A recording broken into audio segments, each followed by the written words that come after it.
আলহামদুলিল্লাহ ওয়াসসালাতু ওয়াসসালামু আলা রাসূলিল্লাহ। আল্লাহ নবী সাল্লাল্লাহু আলাইহি ওয়াসাল্লামের ব্যাপারে ভালোবাসার ক্ষেত্রে যেটা বলা হয়েছে, এটা হলো প্রথমে জানতে হবে পরিপূর্ণ ঈমান। পরিপূর্ণ ঈমানদার হতে পারবে। হাদিসে অনেক শব্দ আসে, তার ব্যাখ্যাটা ওখানে পূজ্য থাকে। পরিপূর্ণ ঈমানদার। তাহলে ওমরুল খাত্তাব রাদিয়াল্লাহু তাআলা আনহু এক সময় ওই গ্রন্থ ছিলেন না বলেই প্রথম প্রশ্নের উত্তর দিতে পারেন না। বলছেন যে আমার নিজের জান ছাড়া, যা আমার নিজেকে ব্যতীত আপনি সবার চেয়ে প্রিয়। তখন আল্লাহ বললেন এটা তো হইল না। তার মানে কি হয় নাই? পরিপূর্ণ হয় না। কারণ ওমরুল খাত্তাব রাদিয়াল্লাহু আনহু কীভাবে মুমিন হবেন না? মুমিন ছিলেন কিন্তু পরিপূর্ণ ছিলেন না।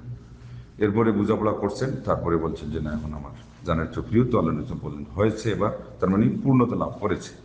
এটা কি দিয়ে হবে? এটা তো পুরো জীবন উৎসর্গ করে দিলেও চূড়ান্ত হয়ে গেল। এর আগ পর্যন্ত এই যে কোনো জায়গায় তো আর জীবন দিলে হবে না। আর আল্লাহর পথে জীবন দেওয়ার চেয়ে আল্লাহর পথে জীবিত থাকার মূল্য আরও বেশি। সেই জন্য এক সাহাবী শহীদ হয়ে গেলেন, আরেকজন শহীদ ছাড়াই 1 বছর পরে মারা গেলেন। তালহা রাদিয়াল্লাহু আনহু দেখলেন যে ইনি আগে জান্নাতে গেলেন, তো উনি বুঝলেন না।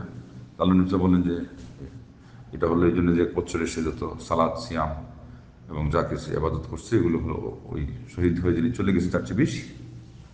সেখান থেকে যুগশ্রেষ্ঠ মুহাদ্দিস ফকিহ ইমাম মুফতি ইবনে বাজ রাহিমাহুল্লাহ মাসআলা উদ্ধার করেছেন যে আল হায়াতু ফি সাবিলিল্লাহ খায়রুম মিন আল মাউতি ফিহি। আল্লাহর পথে জীবন দিয়ে শহীদ হওয়ার চেয়ে আল্লাহর পথে যদি কেউ বেঁচে থাকতে পারে এটা আরও ভালো।